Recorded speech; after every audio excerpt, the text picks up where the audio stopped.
Pemilu 2024 kian dekat. Pada pemilu 2024 nanti jumlah pemilih di Indonesia diperkirakan mencapai lebih dari 205 juta orang. Menurut KPU, kelompok muda terutama generasi milenial dan Gen Z akan menjadi pemilih terbesar pada pemilu tersebut. Bahkan KPU memperkirakan bahwa 60% dari seluruh pemilih pada pemilu 2024 adalah generasi muda. Tidak hanya jumlahnya yang besar, generasi milenial dan Gen Z juga dianggap sangat penting bagi hasil pemilu karena mereka dikenal aktif di media sosial dan memiliki kepekaan terhadap isu-isu sosial dan politik.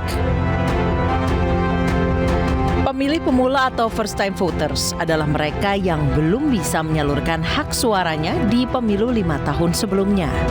Berdasarkan data KPU, jumlah pemilih pemula yang merupakan generasi milenial dan Gen Z di pemilu 2024 mendatang tergolong tinggi, sehingga peran mereka sangat penting bagi masa depan Indonesia. Namun bisakah generasi yang dikenal kerap labil dan aktif di media sosial ini bijak menggunakan hak pilihnya di pemilu 2024 mendatang? Bersama saya Anisha Dasuki di Ngulik, ngobrol isu menggelitik.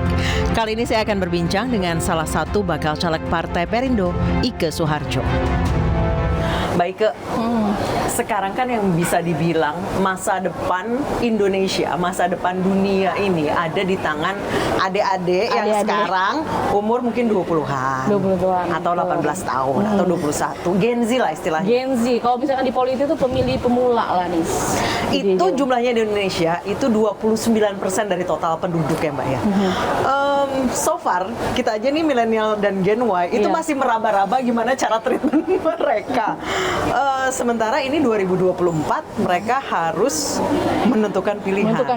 Nah, Mbak Ika, seberapa besar sih Mbak pengaruh pemilih pemula dalam hal ini untuk menentukan pilihan politiknya yang adalah juga menentukan siapa nanti yang jadi pemimpin Indonesia? Seberapa besar sih peran mereka? Saya kontribusi dari Gen Z dan milenial ini menyumbang sekitar 50 lebih, gitu, 50% lah, hampir 60% gitu ya, menjadi pemilih yang terdaftar dalam DPT untuk 204 juta itu ya. Nah, berarti bayangin hampir separuh populasi penduduk Indonesia itu disumbang oleh Gen Z dan milenial. Nah, kalau bisa kalian lihat dari data itu kan berarti potensi Gen Z dan milenial kan luar biasa sekali loh untuk terlibat langsung dalam pemilu 2024. Apakah dia nanti mencoblos menjadi peserta pemilu ataukah mereka sendiri yang akan berpartisipasi menjadi calon legislatif, terlibat langsung dalam legislatif ataupun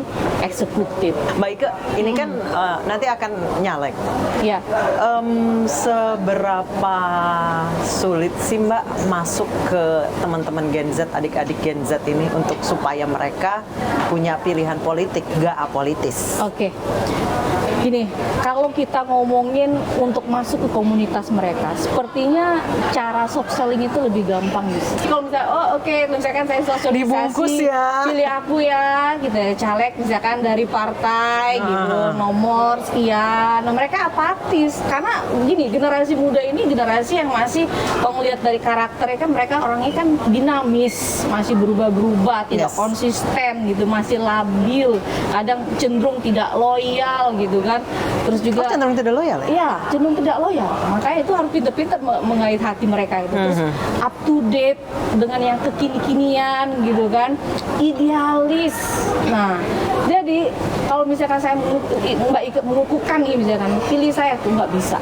Jadi soft sellingnya bagaimana? Soft sellingnya nih Mbak Ike? Soft sellingnya mereka bikin gimana caranya mereka ngefans dulu dong sama Mbak Ike gitu. Contoh, misalkan Mbak Ike menjadi narasumber nih, atau ini kan Mbak Ike kan akademisi ya. Nah, bagaimana Mbak Ike memposisikan menjadi seorang dosen favorit? Karena kalau dia sudah mengidolakan sosok tersebut itu akan gampang lebih masuk.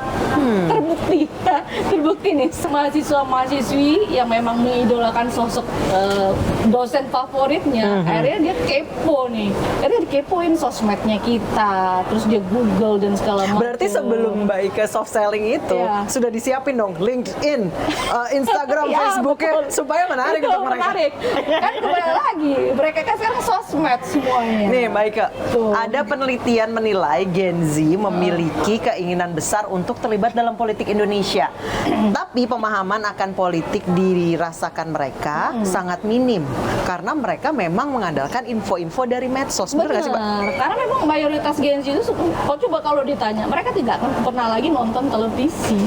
Makanya sekarang coba perhatiin, tokoh-tokoh itu berlomba-lomba untuk menciptakan branding diri mereka masing-masing di sosmed. Ini ada riset juga nih Mbak Ika. 3 poin temuan penting soal Gen Z. Pertama, Gen Z paling mudah diterpa oleh informasi politik di media sosial. Kedua, Gen Z memiliki pandangan pemimpin ideal harus menjunjung tinggi hak asasi manusia. Melek digital, tidak memiliki riwayat korupsi. Kemudian 3, Gen Z memberikan red flag, bahasa baru lagi tuh, red flag terhadap politisi yang kerap memberikan janji manis serta menggunakan jabatan semena-mena. Sekritis itu ya anak sekarang? Betul, sekritis itu. Kalau mereka sudah admire, mereka ada mengagumi tokoh tersebut, mereka akan mencari tahu tokoh tersebut, kan seperti Mbak Ika bilang tadi, mereka akan mencari tahu apa yang terjadi kan. Kan banyak sekali tokoh-tokoh politik, misalkan konsep apa sih lagi kekinian di IG, di TikTok, nah itu kan mereka tiru nih, mereka adopsi, tapi tadi soft selling, mengkampanyekan, tapi ini nggak kelihatan gitu. Nggak bisa lagi ya kayak coblos nomor sekian dari partai, nggak bisa lagi. Zaman sekarang tuh nggak bisa lagi. Jadi misalkan nih, karena tipe kota itu kan tipenya kan beda-beda. Nah, jadi bagaimana nanti kan tokoh politik ingin berkampanye di misalkan di Sumatera Selatan, melibatkan apa sih biar lebih gampang anak-anak muda itu, dia melibatkan KOL di sana. Nah, tokoh tersebut harus masuk ke dalam komunitas tersebut. Berarti jadi caleg di 2024 ini sebenarnya akan lebih capek ya Mbak ya?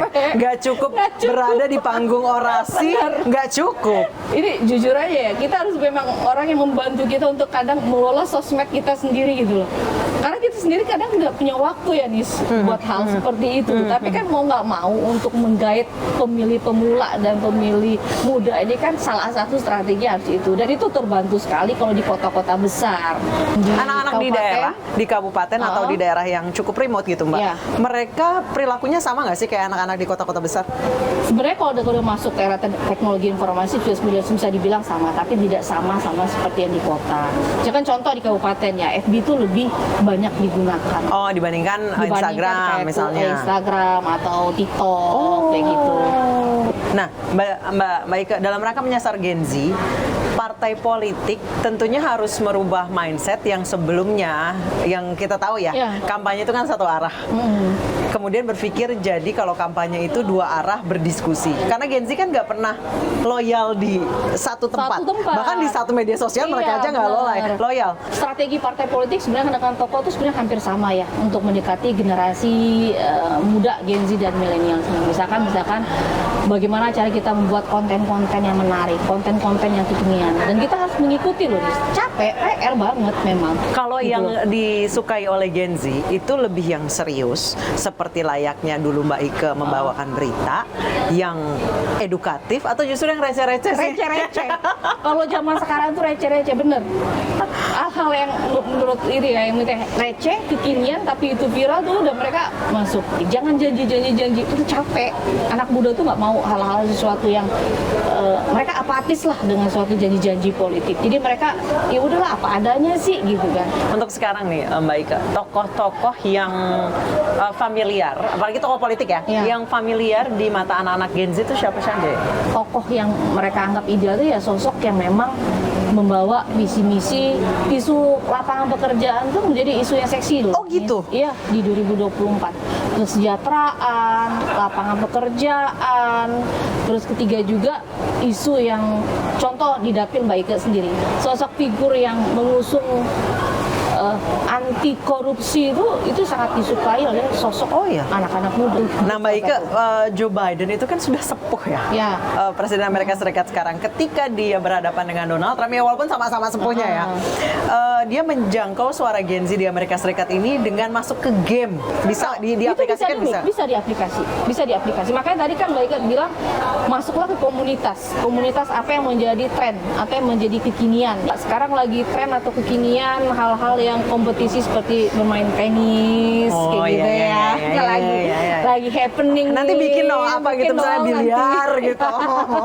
Nah, Mbak Ike, susah-susah. Apa harapannya untuk pemilih pemula, untuk adik-adik Gen Z nanti di pemilu di tahun politik 2024? Apa harapannya? Harapannya tadi Nisa kan openingnya bahwa masa depan bangsa Indonesia itu klise ya, sebenarnya kayak ini banget ya, tapi itulah kenyataannya, itulah faktanya, bahwasannya 10 tahun lagi mereka yang akan menggantikan kita. Benar, masa depan Indonesia tergantung kepada kalian guys, kepada teman-teman semuanya, jangan salah pilih ya. Dan kedua juga mereka juga masih punya kesempatan untuk berpartisipasi langsung menjadi misalkan bagian dari eksekutif ataupun legislatif. Dengan menjadi bagian itu, otomatis mereka bisa menyuarakan hak-hak anak muda itu seperti apa sih, peru anak muda itu seperti apa sih, melalui kebijakan-kebijakan yang akan dibuat di legislatif ataupun dijalankan di eksekutif. Jangan golput, jangan golput.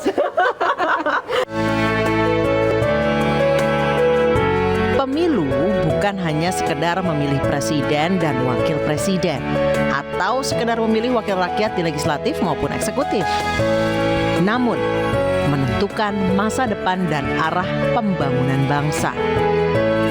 Semoga saja para pemilih pemula bisa bijak bersuara, tidak golput, dan hak pilih mereka menjadi sia-sia.